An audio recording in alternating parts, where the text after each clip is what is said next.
Halo gengs, welcome back. Sebelumnya aku ucapkan terima kasih untuk kalian yang sudah klik video ini. Seperti biasanya di channel ini aku akan membahas 3 video creepy serta viral di media sosial. Dan pada hari ini gengs, video pertama yang akan aku bahas adalah tentang insiden Ewat Lienen viral di TikTok. Video kedua adalah tentang gempa di Turki. Video ketiga adalah tentang tragedi Sambas. Ya udah, daripada kalian penasaran, kita nggak usah lama-lama, langsung saja kita mulai ke dalam pembahasan videonya berikut ini. Jadi gengs, di video pertama kita diperlihatkan dengan sebuah postingan di TikTok tentang insiden pemain sepak bola yang lagi kesakitan lapangan sepak bola, dimana setelah aku telusuri, video tersebut adalah sebuah insiden yang terjadi kepada pesepak bola bernama Ewat Lienen. Atas bagaimanakah kronologi lengkap dari cedera pemain tersebut, berikut akan aku bacakan artikel tentang pesepak bola tersebut guys. Pada tanggal 14 Agustus 1981, tanggal ini menjadi tanggal yang tak akan pernah dilupakan oleh pemain bernama Ewat Lienen di sepanjang hidupnya. Hari itu merupakan hari kedua digelarnya kompetisi Bundesliga musim 81-82. Salah satu laga yang dipertandingkan adalah laga Werder Bremen versus Arminia Bielefeld. Laga awalnya berjalan dengan tenang dan lancar, namun memasuki menit 20 petaka terjadi. Saat itu Arminia berusaha menyerang dan berusaha mendobrak melalui Lienen dari sayap kiri. Saat ia berusaha mendekati area kotak penalti, bek Bremen Norbert Siegmann langsung menghadangnya dan berusaha menghentikan pergerakannya. Tentu saja ia tak berusaha menghentikannya dengan sewajarnya. Ia menerjang dengan kedua kaki terpasang di depan.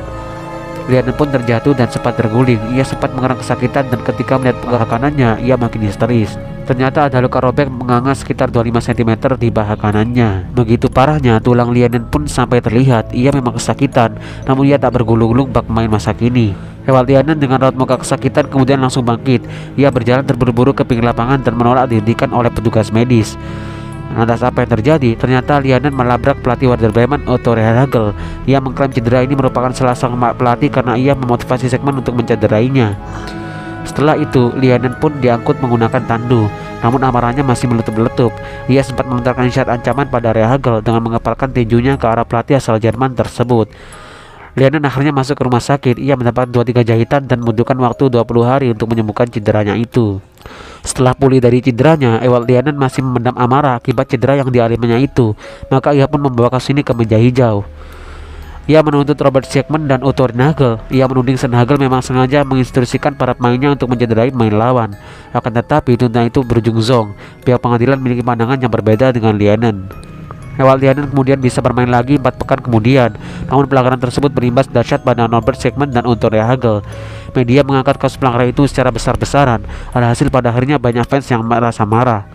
Saat Werder Bremen bermain di kandang Arminia Bielefeld, Rehhagel terpaksa harus mengenakan rompi anti peluru. Sementara itu Siegmann yang mendapat julukan The Reaper bahkan sempat mendapat ancaman mati. Usai terjadinya tackle brutal tersebut, Ewat Lienen dan Norbert Siegmann akhirnya saling bertemu lebih dari 3 dekade kemudian. Pertemuan berlangsung dengan lancar, itu berdasarkan pengakuan Siegmann. Lienen kemudian mengungkapkan bahwa Siegmann sebenarnya langsung minta maaf pada dirinya, meski ia melakukannya secara tidak langsung.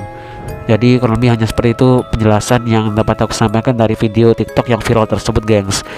Sedangkan di video kedua adalah tentang ini adalah berita yang cukup sedih gengs, dimana terjadi gempa di Turki yang sangat dahsyat yang kira-kira berkekuatan 7,8 magnitudo gengs. Manakah berita terkini dari kejadian tersebut? Berikut akan aku bacakan artikel singkat dari kejadian gempa tersebut. Update berita gempa bumi di Turki dan Suriah kembali menambah korban jiwa.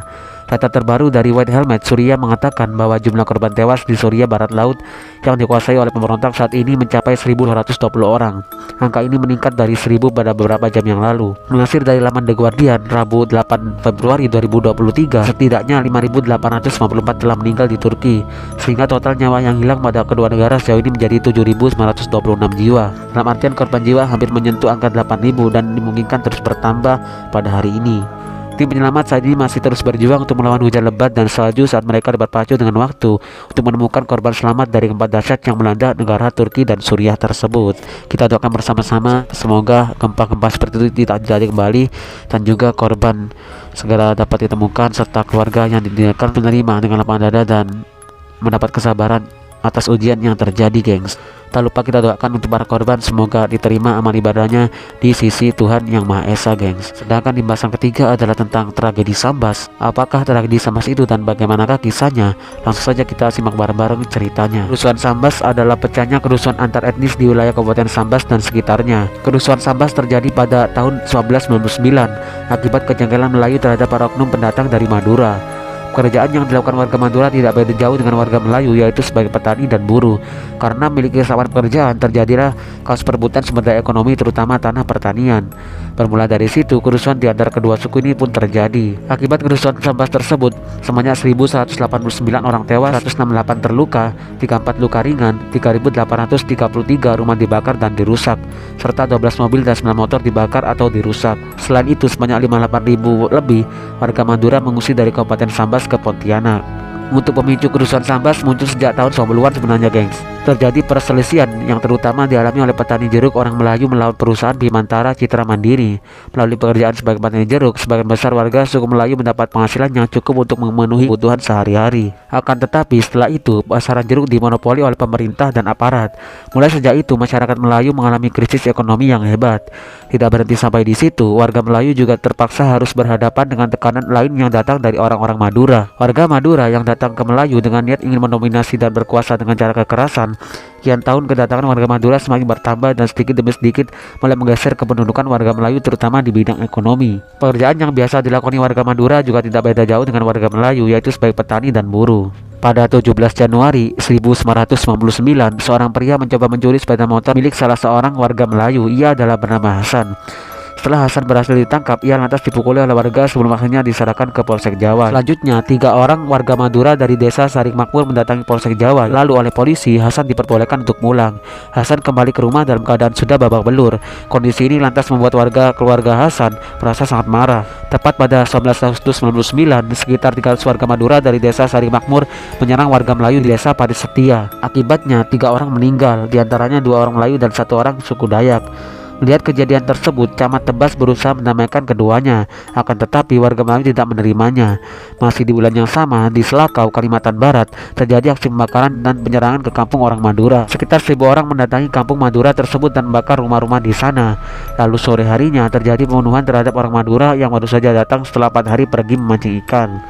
Selain itu, pembakaran massal juga dilakukan oleh warga Melayu di desa Mentibar.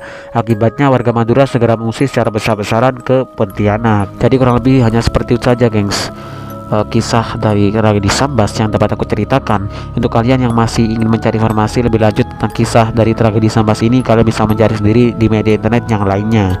Oke, seperti biasanya di channel ini aku tidak menampilkan videonya karena terlalu sensitif. Untuk itu jika kalian penasaran dengan videonya, cek aja nanti di pin kolom komentar paling atas yang telah aku sematkan dari video ini. So aku ucapkan terima kasih untuk kalian yang sudah menonton video ini gak selesai. Mungkin itu aja dari aku. Sehat-sehat terus kalian yang di rumah. Kita ketemu lagi di video selanjutnya. Dan sampai jumpa.